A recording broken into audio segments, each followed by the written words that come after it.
આપ સૌને મારા સાદર પ્રણામ. આપ સૌનું આપણી આ ચેનલમાં હાર્દિક સ્વાગત છે. આજે વાત કરીશું શનિ પ્રદોષ વ્રતની અને તેની વાર્તાની. શનિવારે જે પ્રદોષ રાખવામાં આવે છે તેને શનિ પ્રદોષ વ્રત કહેવાય છે. જેઓ નિઃસંતાન છે તેઓએ શનિ પ્રદોષ વ્રત અવશ્ય રાખવું જોઈએ. આ વ્રત રાખવાથી અને ભગવાન શિવની પૂજા યોગ્ય રીતે કરવાથી પુત્રની પ્રાપ્તિ થાય છે. આ વ્રત કરવાથી શિવજીની કૃપા તથા શનિદેવની કૃપા પ્રાપ્ત કરી શકાય છે. માતા પિતા આ વ્રત સંતાનની રક્ષા અને પ્રગતિ માટે પણ કરે છે. શનિ પ્રદોષના દિવસે રુદ્રાભિષેક કરી શકાય છે. આ દિવસે પ્રદોષકાળમાં મહાદેવ ભોલે શંકરની પૂજા કરવામાં આવે છે. આ દિવસે સવારે સ્નાન કરી ભગવાન શિવની બિલીપત્ર, ગંગાજળ, ચોખા, ધૂપ દીપ સહિત પૂજા કરો.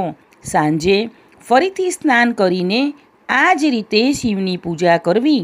આજે શનિદેવના મંદિરે જઈને તેમને તેલ અર્પણ કરવું જોઈએ.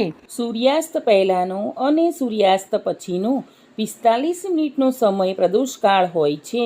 આ સમયે મંદિરમાં જઈને ભગવાન શિવને ધૂપ દીપ આરતી પૂજા અને ભોગ લગાવ્યા બાદ શનિ પ્રદોષનું વ્રત કરો કે ન કરો પણ તેની વાર્તા ચોક્કસ સાંભળો. અહીં આપણે હવે વાર્તા કરીશું. શનિ પ્રદોષની વાર્તા બહુ સમય પહેલાંની આ વાત છે. એક નગરમાં અત્યંત સમૃદ્ધ શેઠ રહેતા હતા. તેમના ઘરમાં ધન સંપત્તિની છોડો ઉડતી. શેઠનું આચરણ એકદમ શુદ્ધ હતું. તેમનો સ્વભાવ ખૂબ દયાળુ હતો. ધર્મમાં પણ અખૂટ શ્રદ્ધા હતી. શેઠના પત્ની પણ એવા જ શ્રદ્ધાળુ સ્વભાવના હતા. પરંતુ કહેવાય છે ને કે ભગવાન પોતાના સાચા ભક્તોની અવારનવાર કસોટી લેતા રહે છે. એ જ ક્રમે ભગવાને આ શેઠ શેઠાણીને લગ્નના ઘણા વર્ષો વીતી ગયા છતાં સંતાન સુખ આપ્યું ન હતું. આ દુઃખથી છુટકારો મેળવવા આ દંપતીએ તીર્થયાત્રા પર જવાનું નક્કી કર્યું. બંને ગામની સીમમાં જ પહોંચ્યા હતા કે એમને ત્યાંના એક પ્રાચીન વડલાની છાયામાં એક સમાધિમાં લીન સાધુ દેખાયા. તરત જ આ બંનેના મનમાં તે સાધુના આશીર્વાદ લેવાની કામના જાગૃત થઈ. પતિ પત્ની બંને સાધુની સામે હાથ જોડી બેસી ગયા. ધીમે ધીમે દિવસ ઢળતો ગયો. અંધારું થઈ ગયું. દિવસની રાત અને રાતની સવાર થઈ ગઈ.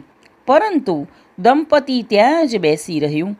પ્રાતઃકાળમાં જ્યારે સાધુ સમાધિમાંથી જાગ્યા ત્યારે દંપતીને પોતાની સામે જોઈને મંદ મંદ સ્મિત વેરવા લાગ્યા અને બોલ્યા, તમારી પીડા મેં જાણી લીધી છે.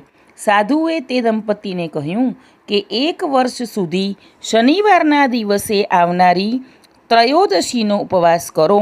તમારી મનોકામના ચોક્કસ પૂર્ણ થશે. તીર્થયાત્રાથી પાછા ફરીને શેઠ દંપતીએ સાધુએ સૂચવેલી વિધિ અનુસાર શનિ પ્રદોષનું વ્રત પૂરી શ્રદ્ધાથી કરવાનું શરૂ કર્યું. તેના પ્રતાપે શેઠાણીને પૂરા દિવસો રહ્યા અને તેમણે એક સુંદર તંદુરસ્ત બાળકને જન્મ આપ્યો. આમ શનિ પ્રદોષ વ્રત દંપતીને ફળ્યું. હે પ્રભુ, આ કથા સાંભળનાર અને વાર્તા કરનારના સૌની મનોકામના પૂર્ણ કરજો. બોલો ઉમાપતિ મહાદેવની જય. શ્રી શનિ મહારાજની જય. આશા રાખું છું કે આ વિડીયો તમને ચોક્કસ મદદરૂપ થશે. મને સાંભળવા બદલ આપ સૌનો ખૂબ ખૂબ આભાર. આગળના વિડીયો જોવા માટે આપણી આ ચેનલને લાઇક, શેર અને સબસ્ક્રાઈબ કરજો. કોમેન્ટ્સ પણ લખજો.